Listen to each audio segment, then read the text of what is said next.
Sometimes we don't start the day feeling our best. Sometimes we barely have the energy to create. Sometimes the world just feels a little too much to bear. On those kind of days, how do we begin again? How do we find presence enough to do our best work? This week, my day started unexpectedly. I wasn't at my best, honestly. I felt really low. Wow. Maybe it was the shift in the seasons. Maybe it was something deeper. But my plan was simple. Start a painting. But something inside was screaming for my attention. So I began. In the only way I knew how. Sometimes we don't start our day feeling our best, and that's okay. Because how we start doesn't decide how we end. That part is up to us. This is the story of walking in small steps. Join me in my darker beginnings through towards finding the light that kept me going. It is the opening of eyes long closed. It is a vision of far-off things seen for the silence they hold. It is the heart, after years of secret conversing, speaking out loud in the clear air.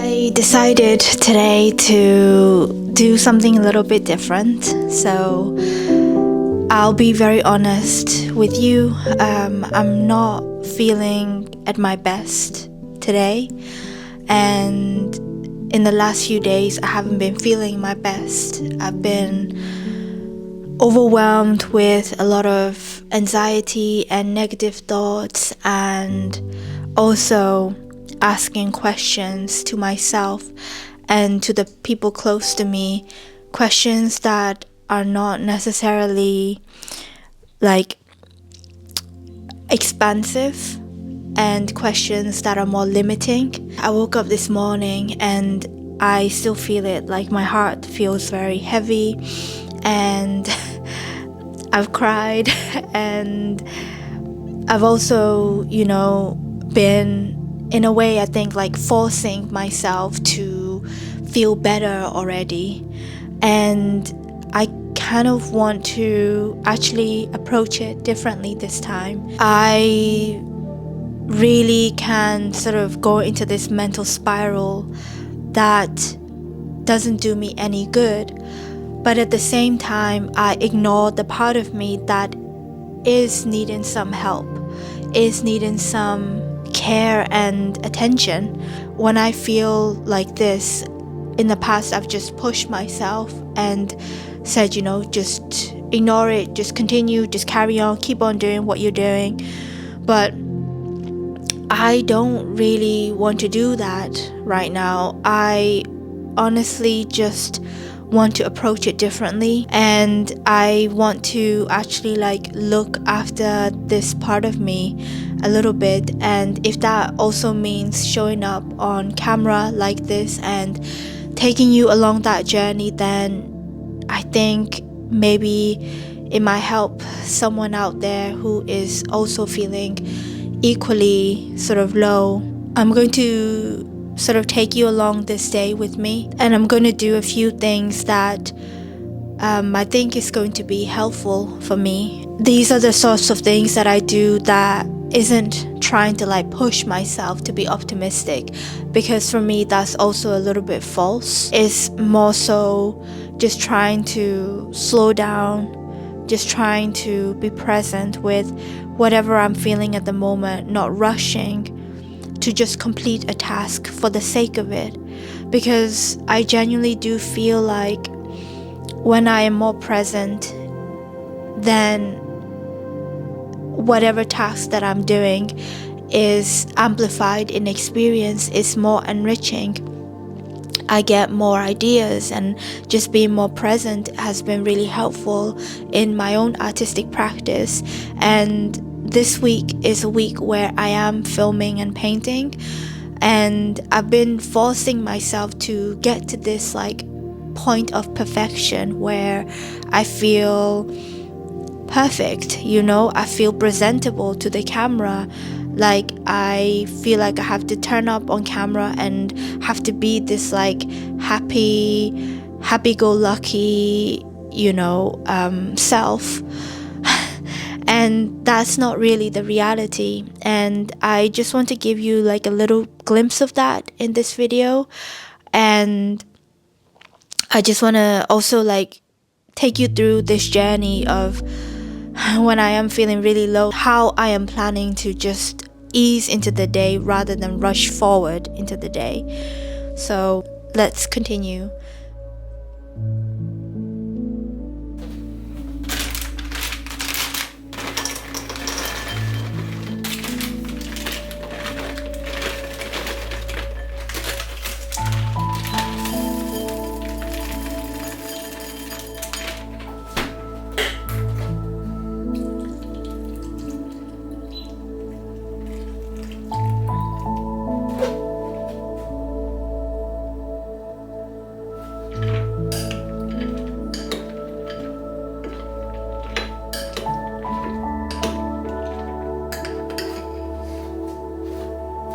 So the first thing I'm going to do is to make some breakfast, a nutritionist, is that a word? A nutritious one at that. And I'm making a hot drink. I'm making matcha, but I have no electric whisk, so I'm just gonna use a spoon and try to dissolve it as much as I can. I have never been, diagnosed with depression, but I have had periods in my life where I have felt so depressed in my body that I didn't feel like I wanted to get out of bed, and just sort of like in a cloud of my own. And thankfully, sort of as I've gotten older, even I guess like without having professional help, I've picked up a few things that have helped me, but I also understand in myself that sometimes it's a part of human nature to feel like up and down. But the main thing that I have to like try to do is to just not overthink my sadness and just try to approach it as steadily as possible. And when it comes to sort of trying to navigate work with feelings and emotions that are, like so sensitive and so overwhelming, is like I said before, most of the times I've just tried to ignore them and I've tried to push forward.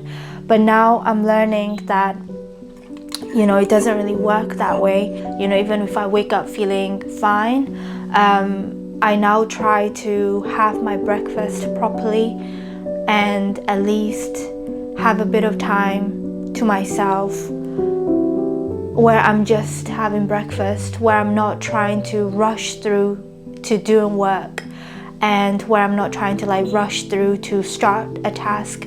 Because when you have like your own personal objectives, like when I write down, things to do for the week, then a part of me, as soon as I wake up, just want to like rush into it and get going. But it really has helped to just take a step back and do some things that actually just calm me before I start my day. So I'm doing a similar thing here today too. I'm just trying to, make a hot drink, and I'm gonna have some breakfast, and I'm actually going to watch about an hour of this someone who's really helped me in times of uncertainty and in times of Yeah, definitely uncertainty. He's a poet philosopher called David Whyte.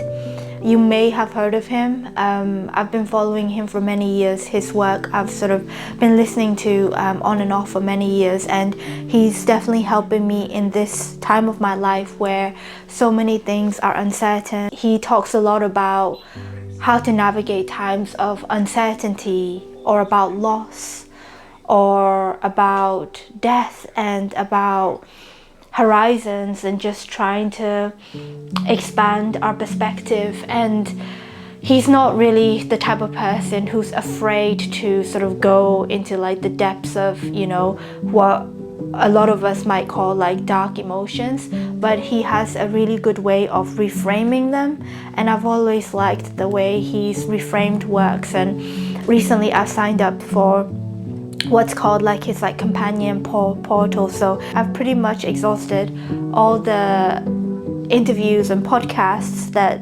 I have found on the internet. And in this companion portal, he's got his past Sunday sessions where he comes online every like 3 consecutive Sundays, and he basically talks about poetry and about life. So that has helped me when I had panic attacks. I sort of delved into that again, and it's helped me in the past. So I thought, why not? Because I think in situations like this where we have gone really low, like, I feel like the panic attacks was the moment where I went the lowest I have this year. And then I came up feeling a lot more expansive and optimistic. And of course, like, because I'm human, like, I can't keep up with that like heightened optimistic state forever, and there is like a little bit of a drop again. And even though I don't feel as much of a drop like I did in the panic attacks, I think, in these situations I would do better to help myself and try to reinforce better language around me, language that feels a bit more expansive than how I feel on the inside. So what I mean by that is, I have a lot of negative thoughts in my mind.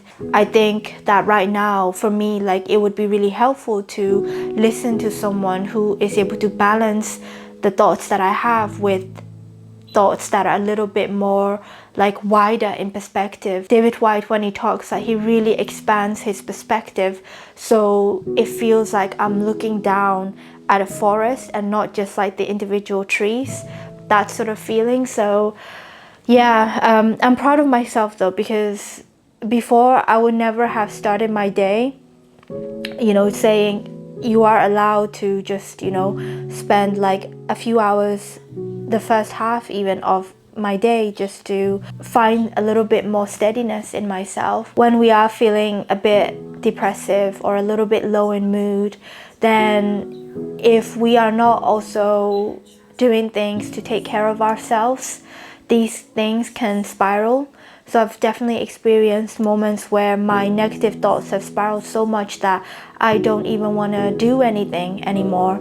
And it's okay to actually not do anything, but I think if we can find the space in ourselves just to ask for help, whether it's asking for help from a therapist, reaching out to a friend or a family member, and just talking, simply just talking and having them listen to you openly and in a non-judgmental way, or taking some time to cook or make a nutritious meal, making sure that the body is well nourished, or I guess similar to what I'm doing, reading a book from an author that has given you a sense of peace and well-being in the past, or listening to that author like I'm doing right now. It might not make whatever I'm feeling or we're feeling like go away, but it is a little bit of a step towards, I think, taking care of ourselves. Just being able to sort of, I think, be more loving to myself in this way, I think genuinely will help me. What I like about approaching things in this way is it's not like I'm trying to get over this feeling. It's more like I'm leaning into what I'm feeling and just being more steady with that feeling, because I don't want to set false expectations on myself, and I don't also want to pretend. And sometimes, like for example this week, like I had in my objective, oh, I really want to paint and I really want to film that painting, but at the same time I wouldn't even be able to get to that stage where I am painting and completely being present with that painting if I don't sort of take care of my emotional and mental well-being first. And sometimes the things that we need can also be very simple. For example, I've just made myself some cereal with some nuts and seeds and milk, and I've just made myself a hot drink. And sometimes when my mind goes crazy, I sometimes think it's just the mind, but actually, I might be feeling irritated because I'm hungry, or my body might just be carrying a bit of stress. So what I need to do is to maybe move my body and do some yoga, do some stretches, go for a walk and get some fresh air. Sometimes we can get so far into our heads that we think, we have to solve it in a very complicated way, because in our minds it feels very complicated, everything feels very jumbled. But actually, solutions that I found are very simple. Having a nice healthy meal, being patient, and trying to sit myself down in one place and just trying to breathe, and little things like that.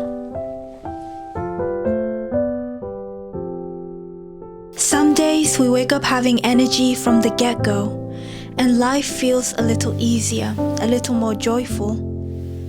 Some days it feels a little harder, like there's a cloud raining just on our heads and no one else's. Some days things are just a little bit too chaotic and we are dragged out of bed from things outside of our control. What I've learned so far in this weird, wild, and messy life of being human is there are many things outside of our control.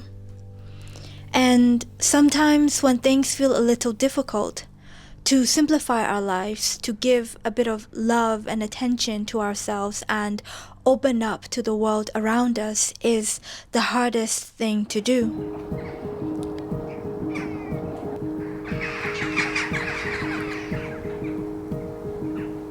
But we do have the ability to make our day just a little more manageable, even if it means it's not going to turn out perfectly.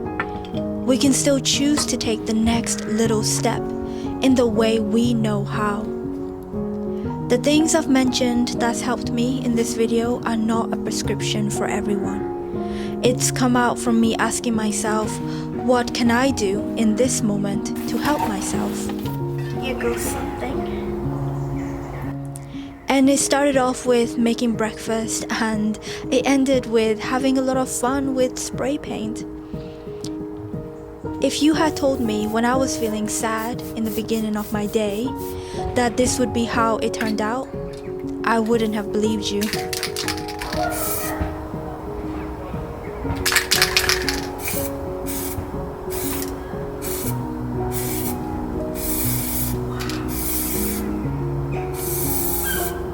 And I think that is the power of showing kindness to ourselves. And from that action alone, I think we can extend that kindness to the people and the nature that surrounds us. So maybe that's all we can really do, just meet ourselves where we are, with gentleness and trust that the day might surprise us. Because even in the smallest acts of care, life has a way of blooming again, quietly, beautifully, when we least expect it.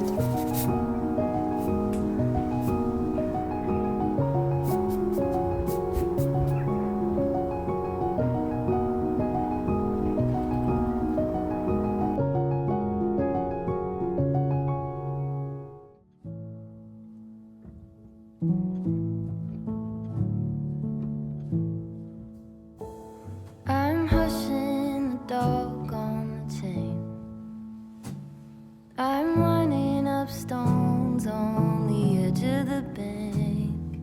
Rally the troops for another refrain. I sing this softly to myself. I sing this softly